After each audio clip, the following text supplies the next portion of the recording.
हाय दोस्तों, Educare academy की तरफ से आप लोगों को आज इतिहास के बारे में पढ़ाएंगे। वही प्राचीन इतिहास जो बहुत ही महत्वपूर्ण है। आज ऐसा टॉपिक हम लेकर आए हैं, यह टॉपिक इतना महत्वपूर्ण है, ये क्लास 12th में पूछता है। इससे बहुत सारा क्वेश्चन क्लास 12th में आता है। प्लस में जितने सारे कॉम्पिटिटिव एग्जाम होते हैं, उस कॉम्पिटिटिव एग्जाम में भी इससे क्वेश्चन आते हैं।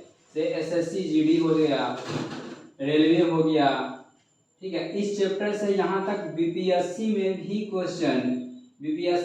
क्वेश्चन बहुत सारे पूछे जाते हैं। एक क्वेश्चन हर एक एग्जाम में, एक दो क्वेश्चन इस चैप्टर से रहता ही रहता है। अब आप लोगों को जानने की उत्सुकता होगी कि क्या बीपीएससी में भी रहता है, तो वह कौन सा टॉपिक है।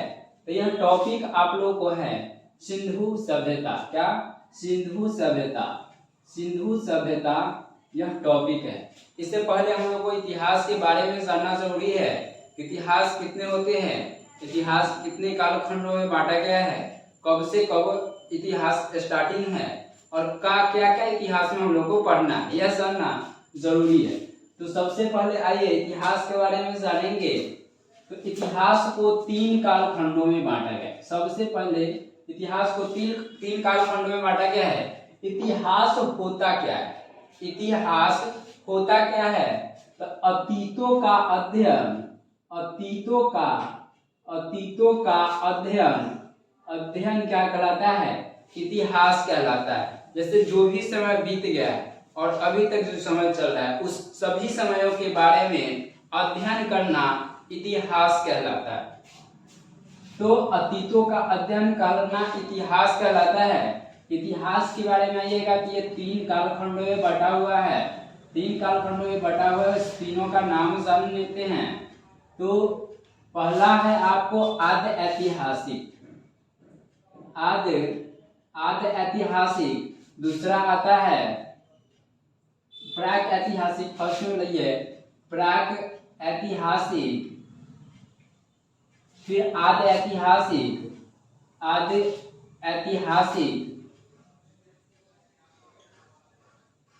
फिर आता है ऐतिहासिक। क्या? प्राक ऐतिहासिक, आद्य ऐतिहासिक और ऐतिहासिक, ये 3 कालखंडों में बांटा गया है। प्राक ऐतिहासिक, आद्य ऐतिहासिक, ऐतिहासिक, 3 कालखंडों में बांटा गया है। अब जब हम लोग जानेंगे यह हो क्या, तो मानव की उत्पत्ति, जिस समय से मानव की उत्पत्ति हुई है, उस समय से लेकर मानव के उत्पत्ति के समय से लेकर और 3000 लीजिए कितना बीसी, अर्थात बीसी का मतलब ईसा पूर्व होता है, यहाँ तक का जो समय है वह प्राक ऐतिहासिक काल का होता है। फिर आइएगा तो 3000 से लेकर 600 बीसी तक, 3000 से लेकर 600 बीसी तक का जो समय है वह आद्य ऐतिहासिक में आता है। इसके बाद 600 से लेकर आगे तक का जो समय चल रहा है वह ऐतिहासिक काल में आता है। अब प्राक ऐतिहासिक क्या होता है, आद्य ऐतिहासिक क्या होता है और ऐतिहासिक क्या होता है? तो देखिए, प्राक ऐतिहासिक इतिहास का वैसा कालखंड जिसमें लिखित साक्ष्य नहीं मिला है। इतिहास का वैसा कालखंड जिसमें लिखित साक्ष्य नहीं मिला है, इसमें क्या है, लिखा हुआ नहीं मिला। अब बताइए लिखा हुआ है ही नहीं तो पढ़ेगा कौन? तो जब लिखा हुआ नहीं है तो पढ़ा, या किस पे आधारित है? प्राक ऐतिहासिक है वह साहित्यिक स्रोत पे आधारित है। क्या? साहित्यिक स्रोत पे आधारित है। जो साहित्यिक स्रोत है और पुरातात्विक स्रोत जो है वह पुरातात्व स्रोत पर आधारित है, पुरातात्व स्रोत पर आधारित है। इसके बाद आइएगा ऐतिहासिक काल। तो इतिहास का वैसा कालखंड जिसमें लिखा हुआ मिला है, लिखित साक्ष्य मिला है, लेकिन पढ़ा नहीं जा सकता है, लिखा हुआ मिला है पढ़ा नहीं जा सकता है वह ऐतिहासिक का आद ऐतिहासिक काल कहलाता है। और इसके बाद इसमें क्या है, तो इसमें साहित्यिक भी है, साहित्यिक क्योंकि लिखा हुआ भी मिला है, और पुरातात्विक पर भी मिलता है, पुरातात्विक। इसमें आइएगा ऐतिहासिक काल में जब आना है तो ऐतिहासिक काल जो होता है जिसमें लिखा हुआ साक्ष्य भी मिला है, लिखा हुआ भी मिला है, और इसे पढ़ा भी जा सकता है, पढ़ा भी जा सकता है। तात कहेंगे इतिहास का वैसा कालखंड जिसमें लिखा हुआ साक्ष्य मिला है और पढ़ा भी जा सकता है, उसे ऐतिहासिक काल कहते हैं। इतिहास 3 कालखंडों में बांटा गया है, इतिहास को 3 कालखंडों में बांटा गया है। पहला था प्राक-ऐतिहासिक, आद्य ऐतिहासिक और ऐतिहासिक काल। प्राक-ऐतिहासिक काल होता क्या है, तो इतिहास का वैसा कालखंड जिसमें लिखा हुआ साक्ष्य नहीं मिलता है, प्राक-ऐतिहासिक काल कहलाता है। ऐतिहासिक काल क्या होता है, आद्य ऐतिहासिक क्या होता है, इतिहास का वैसा कालखंड जिसमें लिखा हुआ साक्ष्य तो मिला है लेकिन पढ़ा नहीं जा सका है। इस तरह का यह सब लिखा कि वह हम लोगों को पढ़ा नहीं जा सकता है। साथ ही यह भाव चित्रात्मक भी था, ये जो लिपि था गुढ़ लिपि में लिखा गया और भाव चित्रात्मक था, इसे पढ़ा नहीं जा सकता है। इसके बाद आइएगा ऐतिहासिक काल में, तो ऐतिहासिक काल में लिखा हुआ भी साक्ष्य मिला है और पढ़ा भी जा सकता है। समय की बात आए तो यह 3000 BC से स्टार्टिंग हुआ है, और BC का मतलब होता है बिफोर क्राइस्ट। मतलब यहाँ पे एक और बात जानना जरूरी है, बहुत जगह आप देखिएगा कि ईसवी लिखा हुआ आता है और जगह ईसा पूर्व लिखा हुआ रहता है, ईसा पूर्व लिखा हुआ रहता है। इस दोनों का मतलब क्या होता है, तो ईसवी और ईसा का मतलब देखिए, ईसा मसीह के जन्म से पहले का समय ईसा पूर्व कहलाता है और ईसा मसीह के जन्म के बाद का समय ईसवी कहलाता है। तो इस कभी कभी देखिएगा कि 500 से लेकर 500 BC से लेकर समय रहेगा 400 BC तक। इसका मतलब ईसा मसीह के जन्म के 500 पहले और 400 इस दोनों के बीच का देखिए, जैसे आप लोग नंबर सिस्टम पढ़े होइएगा, नंबर सिस्टम पढ़े होइएगा, उसमें पढ़े होइएगा यहाँ पे इधर जब देखिएगा तो इस साइड यहाँ पे 0 है, देखिए इधर होगा 1 2 3 4, इधर होता है 1 2 3 4 5, इधर जितना होता है माइनस में होता है। तो देखिए इसमें क्या आएगा, पहले 5 आएगा, उसके बाद 4 आएगा, 3 आएगा। तो सेम इसी मान लीजिए यहाँ पे ईसा मसीह का जन्म हुआ है, तो ईसा मसीह के जन्म से पहले का ये समय हुआ, ये ईसा मसीह के जन्म के बाद का समय हुआ, ठीक है।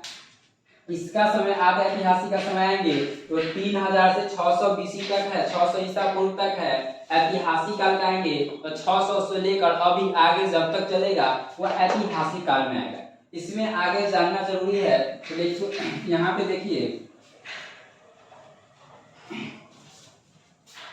हम लोग आएंगे प्राक ऐतिहासिक। प्राक ऐतिहासिक में हम लोग को पढ़ना क्या क्या है, तो प्राक ऐतिहासिक में जो है हम लोग को पढ़ना है पाषाण काल, पाषाण काल, पाषाण काल पढ़ना है। पाषाण काल को भी कई कालखंडों में बांटा गया है। पाषाण काल इतिहास का वैसा कालखंड जिस समय इंसान पत्थरों का यूज करके बनाया करता था, पत्थरों से शिकार किया करता था। पाषाण काल, पाषाण काल के देखिएगा तो इसको भी कई भागों में बांटा गया है, जैसे पूरा पाषाण काल, पूरा पाषाण काल, इसके बाद आपको आ जाएगा मध्य पाषाण काल, मध्य पाषाण काल, फिर आएगा नव पाषाण काल, नव पाषाण काल, इसके बाद एक आता है ताम्र पाषाण काल, ताम्र पाषाण काल। अब देखिए पूरा पाषाण काल, मध्य पाषाण काल, नव पाषाण काल, ताम्र पाषाण काल। पूरा पाषाण काल क्या होता है, मध्य पाषाण काल में क्या हुआ, नव पाषाण काल और ताम्र पाषाण काल। तो पूरा का पाषाण काल, इस समय जो भी लोग थे इस समय के लोग जो थे वह आदि मानव थे, आदि मानव की तरह अपना जिंदगी जिया करते थे। और इस समय जो भी लोग थे वह खाना बदोश थे। खाना बदोश का मतलब होता है खाद्य संग्राहक, अर्थात खाना खाना केवल जानते थे। जैसे समझिए जानवरों की भांति जिंदगी जिया करते थे। जानवरों को खाना खाने से मतलब होता है, एक्स्ट्रा कोई वर्कों से मतलब ये खाना खाया उसके बाद कोई कार्य नहीं। तो पूरा पाषाण काल में जो भी इंसान थे वो खाना बदोश थे। कैसे खाना खाने के लिए केवल खाद्य संग्राहक थे, इसको खाद्य संग्राहक बोल सकते हैं, खाना बदोश बोल सकते हैं।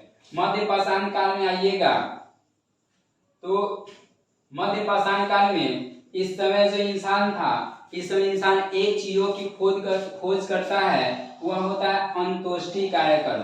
अंतोष्टि कार्यक्रम का मतलब होता है कि अंतिम संस्कार करना। जैसे इंसानों डेथ कर गया तो उसे जो अंतिम संस्कार किया जाता है वही होता है अंतोष्टि कार्यक्रम। इससे पहले मध्य पाषाण काल से पहले पूरा पाषाण काल में, मध्य पाषाण काल से पहले लोग पूरा पाषाण में क्या करते थे कि जानवरों को खाया करते थे, जानवरों को शिकार किया करते थे। ऐसा भी होता था कि कोई व्यक्ति बीमार पड़ गया उसे भी खा जाया करते थे, किसी का बाबा बूढ़े हो गए उनको भी खा जाया करते थे। इसमें इस तरह से लोग क्या करते थे पूरा पाषाण काल में। मध्य पाषाण काल में थोड़ा होशियार हुए, इसमें जानवरों के भांति भी व्यवहार किया करते थे। कैसे? जानवरों के भांति व्यवहार किया करते थे। इसमें लोग चलते भी थे एकदम जानवर की तरह। जैसे देखिएगा पहले देखिएगा बंदरों जैसे चलता है, बंदरों के तरह चलते थे, बंदरों के तरह लोग इस समय चला करते थे झुक कर। ठीक है, मध्य पाषाण काल में अंतोष्टि कार्य का काल शुरू किया। ठीक है, अंतोष्टि कार्य शुरू किया। इसका नव पाषाण काल में आइएगा तो नव पाषाण काल में लोग कई तरह का कार्य स्टार्ट किया है। ठीक है, कई तरह का कार्य स्टार्ट किया है। इससे पहले पूरा पाषाण काल को बांटेंगे तो नव पाषाण काल में लोग क्या क्या कार्य किए हैं, तो हम लोग नव पाषाण काल के बारे में जानते हैं।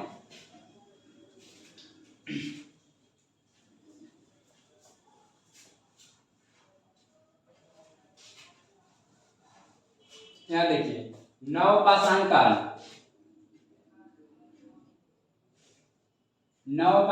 में देखिए नव पाषाण काल में लोग जो है बहुत सारी चीजों के आविष्कार किए, नए नए बहुत चीजों की खोज किए। जैसे लोग यहाँ पे क्या करने लगे, अस्थाई निवास बना लिए। अस्थाई निवास बनाए से पहले लोग खेती करना स्टार्ट किए। क्या? खेती करना स्टार्ट किए। अब देखिए खेती सब भी करेगा तो उसको अस्थाई रहना बहुत ही आवश्यक है। तो खेती करना स्टार्ट किए। खेती करने के साथ साथ जब खेती किया, मान लीजिए यहाँ खेती कर दीजिए और यहाँ से चले जाइए दूसरे जगह, बहुत सारे कोई जानवर इससे बचने नहीं देगा। तो इसके लिए अस्थाई आपको निवास रहना पड़ेगा, यहाँ पे बनाना पड़ेगा। तो लोग इस समय क्या किए, खेती करना स्टार्ट किए, उस समय अस्थाई निवास। अब खेती की बात आती है तो खेती का कब स्टार्ट किया, खेती तो नव पाषाण काल में किया, लेकिन किस चीजों की खेती की? खेती की तो किस चीजों की थी, तो जौ और गेहूं का। अब कहिएगा गेहूं पहले हुआ या जौ पहले गेहूं बाद में, क्योंकि जौ में आसानी से जौ हो जाता है और ये ज्यादा नुकसान भी नहीं होता है इसमें। तो जौ की खेती किए, इसके बाद गेहूं की खेती करना स्टार्ट किए। इसके बाद कई तरह का खेती किए, दाल का भी खेती किए। लेकिन सबसे पहले अगर जौ खेती की बात आए तो उसमें जौ ऑप्शन में जौ ही दीजिएगा। लेकिन अब यह जौ इसमें साक्ष्य कहाँ से मिलता है, खेती करने का साक्ष्य मिलता है दो पहाड़ियों के बीच में जो पाकिस्तान में पड़ता है। वह पहाड़ी का नाम है सुलेमान और किरथर पहाड़ी। इन दोनों पहाड़ियों के बीच में खेती किया जाता है पहली बार, और वह पाकिस्तान में पड़ता है। अभी कहाँ? पाकिस्तान में पड़ता है। सुलेमान और किरथर पहाड़ी के बीच में खेती किया जाता था। फिर खेती तो अस्थाई निवास करेगा तो लोगों के लिए क्या है, इसको पानी की आवश्यकता होगी, पानी के लिए क्या करेगा, ये लोग मनका का बनाया। इस समय मनका का भी आविष्कार किया। मनका का मतलब घड़ा का आविष्कार किया। इस समय लोग घड़ा के भी आविष्कार किए। फिर इसके बाद ये लोग घड़ा के साथ साथ क्या किए कि घड़ा का आविष्कार, ये पहिए का आविष्कार किया। पहिया का आविष्कार किया। मिट्टी का पहिया बनाया करता था। मिट्टी का पहिया बनाकर इसे पकाया जाता था। अर्थात आग तो पहले से ही आविष्कार हो चुका था। आग आपको इसे पहले से आविष्कार हो चुका था, ठीक है। इसके बाद पहिए का आविष्कार किया। कितने सारे चीजों के आविष्कार नवपाषाण काल में हुआ है। हम लोग बहुत कम जाने, आगे साथ दूसरे वीडियो में अच्छी तरह से जानेंगे। नवपाषाण काल के बाद जब आएंगे तो आपको आएगा ताम्रपाषाण काल। ताम्रपाषाण काल, इस पाषाण काल में क्या होता है, तांबे की खोज होता है। और इस समय से लोग तांबे का खोज जब हुआ, उस समय से औद्योगिकी कार्य भी स्टार्ट होता है। औद्योगिकी कार्य स्टार्ट हो जाता है। तांबे की जिस समय से खोज होता है, ताम्रपाषाण काल, इसीलिए इसको कहा गया। इसके बाद जब आइएगा तो कांसा भी पढ़ना पड़ता है। कांसा की सभ्यता, कांसा एक आता है तांबे में, जब मिला दिया जाता है कांसा बनता है, उसमें कांसा की समय बोलेंगे। अब इसके बाद जब हम लोग आते हैं, पाषाण काल खत्म हुआ, इसका बताया थे दूसरा आद्य ऐतिहासिक काल। अब आद्य ऐतिहासिक काल में क्या क्या पढ़ना है इसे जानेंगे। तो आद्य ऐतिहासिक में आपको सिंधु सभ्यता, हड़प्पा सभ्यता ये सब पढ़ना है। तो हम लोग सिंधु सभ्यता पे आते हैं। सिंधु सभ्यता पे आते हैं।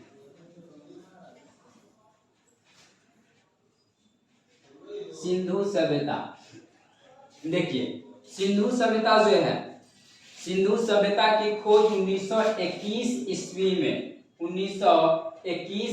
में दयाराम साहनी जी करते हैं। दयाराम साहनी जी करते हैं। और 1921 ईस्वी में दयाराम साहनी करते हैं सिंधु सभ्यता की खोज। और सिंधु सभ्यता 13 लाख वर्ग किलोमीटर में सिंधु सभ्यता फैला हुआ है।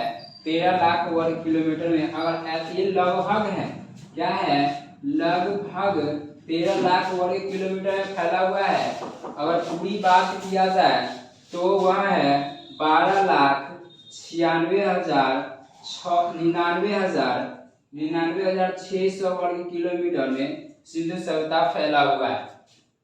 सिंधु सभ्यता में क्या क्या खोज होता है, सिंधु सभ्यता में बहुत सारी चीजों की खोज होता है। पक्के मीट का खोजा जाता है। सिंधु सभ्यता का जो है सर्वेक्षण